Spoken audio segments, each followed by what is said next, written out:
In July 1981, Miriam Beck, a 38-year-old field botanist, left Portland for the Cascades with a pack full of notebooks, a borrowed field radio, and a copy of an old forestry ledger that mentioned something called glasswood.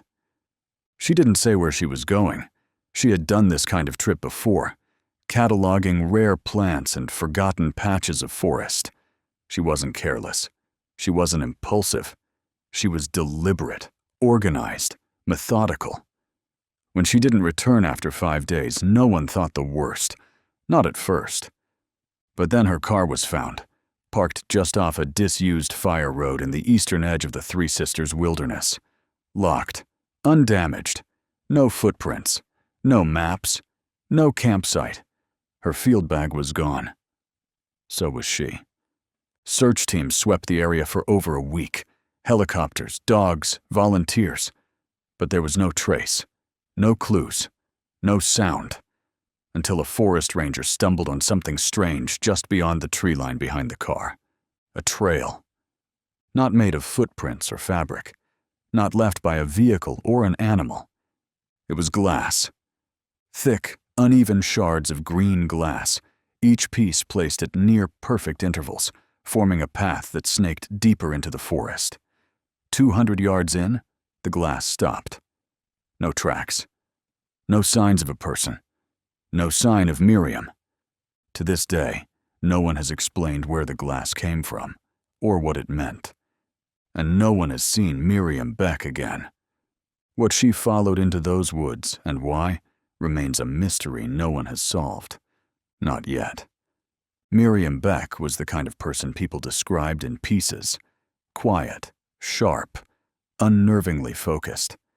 She had taught botany at Lewis and Clark College for nearly a decade, lecturing on native plant ecologies and forest succession. Her students respected her, even if they didn't know her. She wasn't cold, exactly, but distant, as if her attention was always half-tuned to something just beyond the room. She lived alone in a duplex in Selwood, on a tree-lined street full of kids and coffee shops. Her side of the house was always quiet, curtains drawn, windows cracked even in winter. The landlord said she paid on time and kept to herself. Neighbors barely remembered what she looked like. Inside her apartment, bookshelves were stacked with handwritten field logs, soil sample binders, and laminated herbarium sheets. The refrigerator was mostly empty. The table by the window was covered in dried moss and glass jars. A long yellow notepad sat beside the bed with a single sentence underlined twice. Glasswood. See ledger page 147. She had no husband, no children. Her parents had passed in the late 70s. Her only remaining family was a younger sister named Eva, who lived up in Olympia. They spoke once a week, usually Sunday mornings. Eva said those calls were never long, but always consistent. Miriam didn't talk about her work, or her past, or her health. Mostly she asked questions. She wanted to know the weather, how the garden was doing, whether the crows had come back this year. According to Eva, she was happiest in the woods. She had started fieldwork early, even during her grad program, trekking into isolated plots along the Columbia River Basin and the southern slopes of Mount Hood. Her mentors described her as fearless. Some said she had poor boundaries. She camped alone. She never checked in. She refused group expeditions unless absolutely required. When pressed, she would shrug and say, "The data's cleaner when I'm alone." By 1981, she had published over a dozen field reports and had a quiet reputation in academic circles. A few of her colleagues believed she was on track for tenure, though Miriam never confirmed this. She didn't seem to care about the institution itself, only the land. She had a fascination with transitional habitats, those strange patches where ecosystems collide and overlap. Abandoned orchards, burn scars, logging trails, places where nature had been pushed aside, then grown back in crooked, unexpected ways. In late June of that year, She checked out a stack of materials from the college archive, including 3 early 20th century forestry ledgers. One was from 1910, handwritten, cataloging timber operations along what is now the Eastern Deschutes National Forest. In the margin of one map was a penciled note that read, "Glasswood, stand logged, but reappeared within 2 seasons. Botanically anomalous. Avoid." She didn't mention this to anyone, not directly, but she began requesting older maps, old enough that the trails had since been renamed or wiped out entirely. She plotted GPS coordinates with a ruler and red string across her dining table. She was tracing something, tracking something. Her sister Eva said that during their last phone call, Miriam had sounded different, distracted, not afraid, just far away. She said she found something she couldn't explain, Eva recalled in a 1997 interview. I asked her what, and she went quiet for a while. Then she said, "I think some places aren't meant to be found again." That was the last thing she said before hanging up. The day she left Portland was hot, still, and windless. She packed lightly, as she always did. A canvas rucksack, a set of labeled jars, a magnifier, a tape recorder, and 3 of her older field notebooks. She left her primary journal behind, the one she always brought. Her neighbor said she was up before dawn. The car pulled away quietly just after 6:30 a.m. She didn't leave a note. She didn't file a field permit. But she had never done that before. Not for the informal trips. Not when she was chasing something. Her car, a Navy Datsun B210, was in good shape. No maintenance issues. No signs of mechanical failure. When it was recovered, the tank was over half full. The odometer indicated she had driven just under 180 miles from Portland, consistent with the stretch of fire road where it was found. What was strange was what she didn't bring. No sleeping bag, no stove, no cooler, just the rucksack, just the tools for collecting. It was as if she expected to be there for hours, not days. As if she thought she'd be coming right back. She had no history of delusions, no psychiatric records, no substance use. Friends described her as grounded, if somewhat intense. Her students remembered her focus, her calm. One said she never raised her voice, even when you knew she wanted to. Her mail was stacked neatly. Her bills were paid in advance. The plants on her windowsill had been watered 2 days before she left. On her desk was a small note to herself. Look for lichen decay under glass. It wasn't until later that investigators wondered what she meant by that. Whether it was a clue, a reminder, or something else. There was no sign of crisis, no sign of a plan to disappear. And yet she did. Whatever happened to Miriam Beck, it wasn't spontaneous. It wasn't random. She went into that forest with a purpose, and whatever she was looking for out there, she may have found it. But the question that remains is why she never came back. The car was spotted by chance. July 17th, 1981, 5 days after Miriam was last seen. A fire watch crew was surveying dry brush roots in Deschutes National Forest, monitoring for signs of flare-ups after a string of unusually hot days. The road they were using wasn't well traveled, Forest Service Route 2820, unpaved, narrow, and eroding at the edges. Just past a bend, half shielded by pine and scrub, they saw it. A Navy Datsun, parked at a slight angle, tucked beneath the branches like someone had tried to hide it from view. It was locked. The windows rolled up. No sign of damage, no flat tires, no indication of a crash or mechanical trouble. They called it in. Within hours, local rangers traced the plates and confirmed the vehicle belonged to Miriam Beck. A small team arrived by early evening. What they found raised more questions than answers. Inside the vehicle, nothing was obviously wrong. The interior was clean. Nothing scattered. No broken glass. No signs of a struggle. The keys were still in the ignition. The seat was pushed back farther than usual, as if someone taller than Miriam had driven the final stretch. But the steering wheel and mirrors hadn't been adjusted. There were no fingerprints other than hers. Her rucksack was gone. So was her secondary notebook.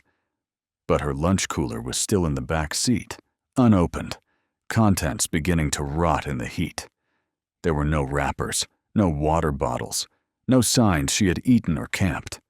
She had brought supplies for a short trip, the kind of trip she had taken a dozen times before.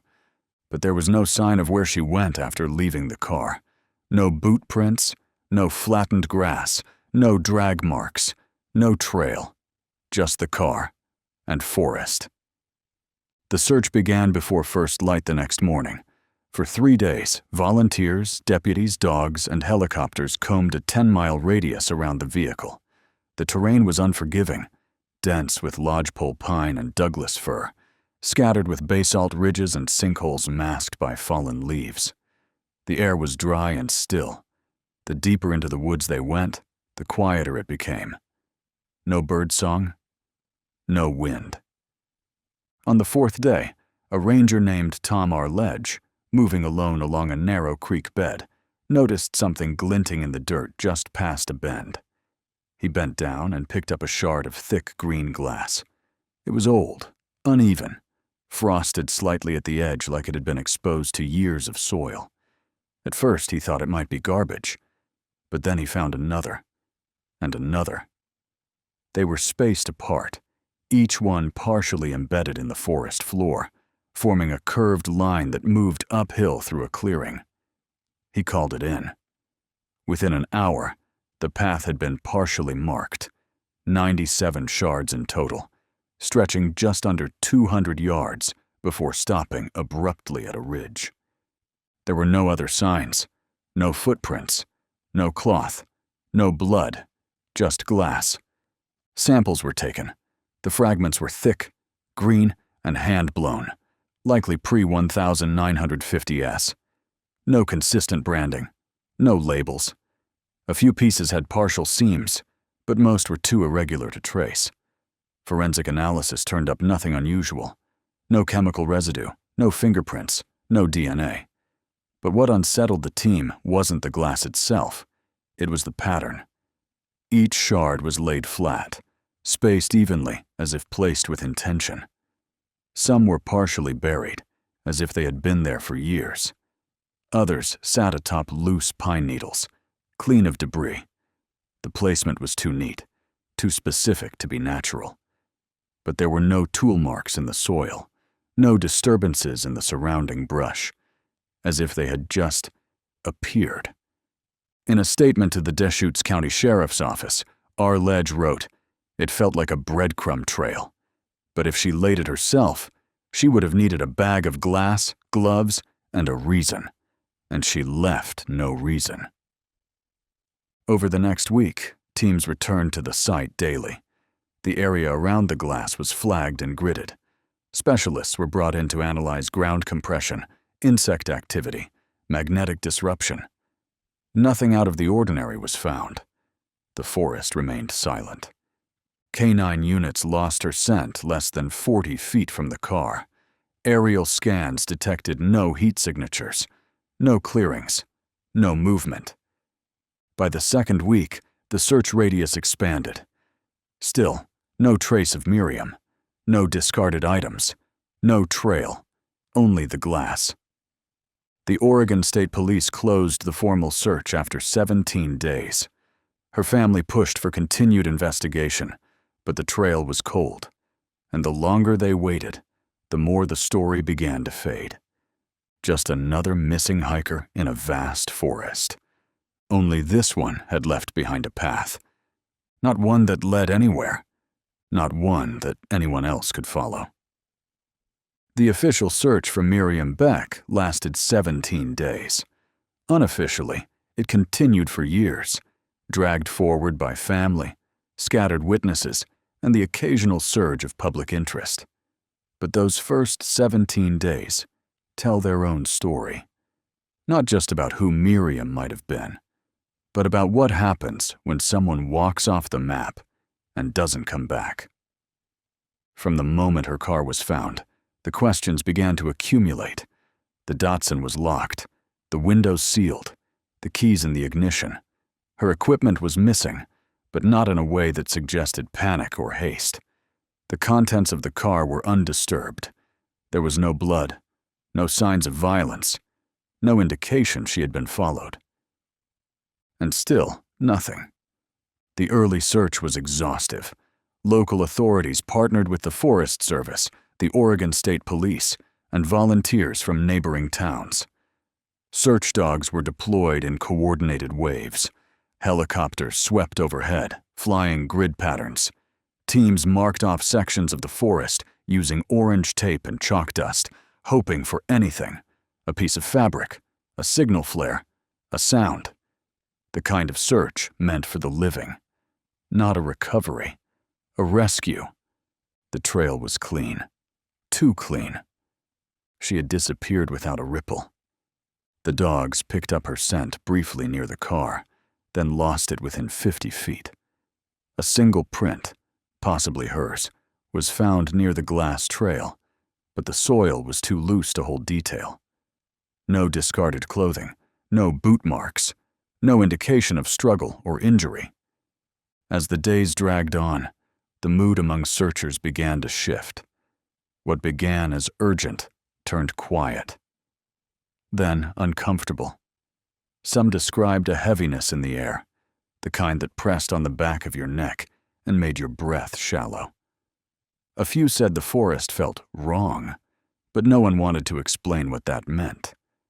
Others, privately, admitted to hearing strange sounds at night, soft metallic clicks, rhythmic and echoing faintly through the trees, like a tuning fork being struck.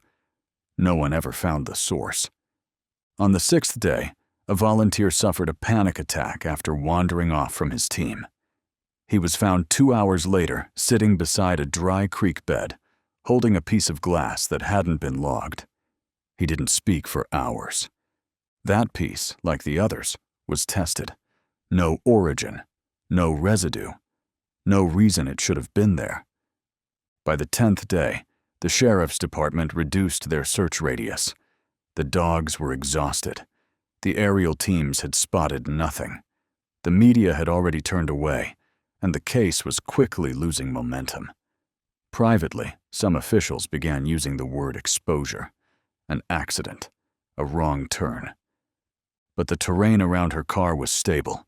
The forest was dry. Miriam had survived worse, in harder conditions, with less preparation. She had maps, tools, experience. She had gotten herself out of ravines before, stayed calm through storms. She wasn't careless. She didn't wander. Her sister Eva arrived from Olympia and moved into a small motel in Sisters. She spent hours reviewing her sister's notes, driving the same forest roads, interviewing rangers and field personnel. Her efforts were methodical. She spoke with confidence. But something in her voice frayed each time the word glass came up. She didn't understand it, and no one could explain it to her. The longer she stayed, the more alone she seemed in the search. Reporters left. Law enforcement reprioritized. The university sent their condolences, but no additional support. Miriam's colleagues returned to their fall course loads. The world moved forward, while Eva remained tethered to the same stretch of pine and dust. The official report was brief. No conclusive evidence of foul play. No remains. No confirmed sightings. Case status: unresolved. Her disappearance was absorbed into the archives. One more line in a stack of missing persons reports filed in Oregon's backcountry. But even as the file closed, the unease never fully left. Rangers still referenced it years later, quietly, when discussing dangerous zones. A few volunteers refused to return to that particular stretch of forest, though they couldn't explain why. And locals passing through Route 2820 sometimes reported odd flashes of light at night, sometimes shapes. never faces, always gone by morning. In 1983, a hiker named Daniel Gloucester reported finding a shard of green glass 12 miles northeast of the original site. Same density, same opacity, buried under a layer of pine duff beside a sunken trail bed that no longer appeared on any official maps. He turned it in. The sheriff's office noted the location, but nothing came of it. The search was not reopened. 3 years later, a grad student from the University of Oregon contacted Eva after reading an abstract of Miriam's final published field report. The student claimed the plant specimen described in the final entry did not match any known Pacific Northwest species. Eva forwarded the inquiry to the State Botanical Archive. No response was recorded. As time passed, even Eva's persistence began to erode. She stopped calling the sheriff's office every month. She stopped sending letters to her sister's former department chair. She still kept Miriam's apartment, never subletting it, never selling it. But she visited less often. Each time she returned, she'd find the mail slot empty, the neighbors gone, the city moving farther away from the memory of the woman who had once lived there. But Eva never emptied the fridge. Inside, untouched, were 2 glass jars labeled in her sister's handwriting. No one ever tested what was inside. There was never a shortage of theories. Within weeks of the official search ending, people began to speculate. Not just in local forums and letters to the editor, but in the kinds of hushed conversations that happen when something doesn't sit right, when logic runs out and only questions remain. The first theory was the simplest, that Miriam had wandered off trail, fallen, and succumbed to exposure. Oregon's wilderness is vast. Bodies can vanish into crevices, underbrush, sink into riverbeds, or cave-ins. But this theory never held up under scrutiny. Miriam had survived harsher terrain.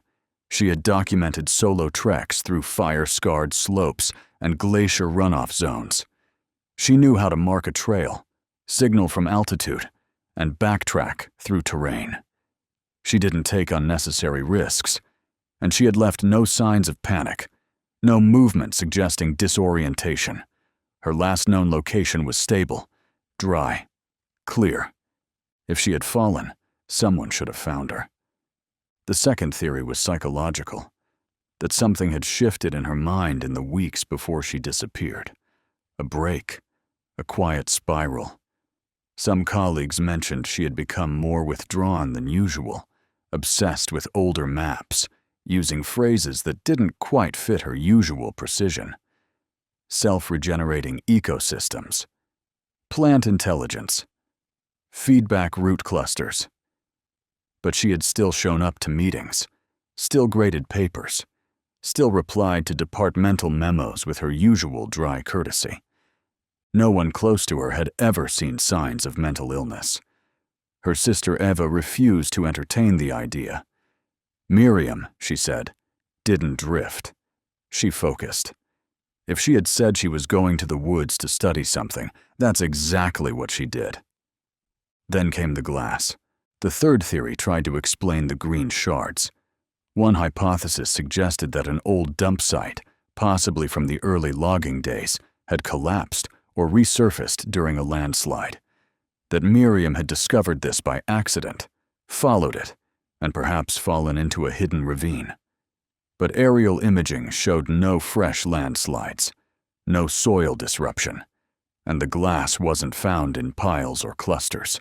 It was laid out, one by one, along a trail that curved gently into denser forest, as if marked with care. Forensic analysts ruled out modern glass production. Most of the fragments were pre-1950, hand-blown and uneven. A few had faint floral embossments, the kind used in small-batch bottling. But no 2 pieces matched. They were all different sizes, shapes, and patterns.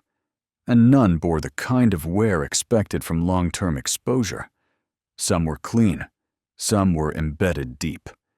There was no natural explanation for how they had gotten there, or why they had stopped where they did. The fourth theory veered into darker territory. Some believed she had stumbled into something, an illegal operation, a hidden site, a group that didn't want to be found. This theory grew online over time, long after the media had forgotten her name.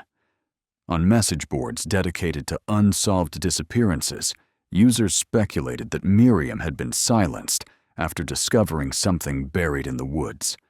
An unlicensed waste dump, a clandestine facility, a cult.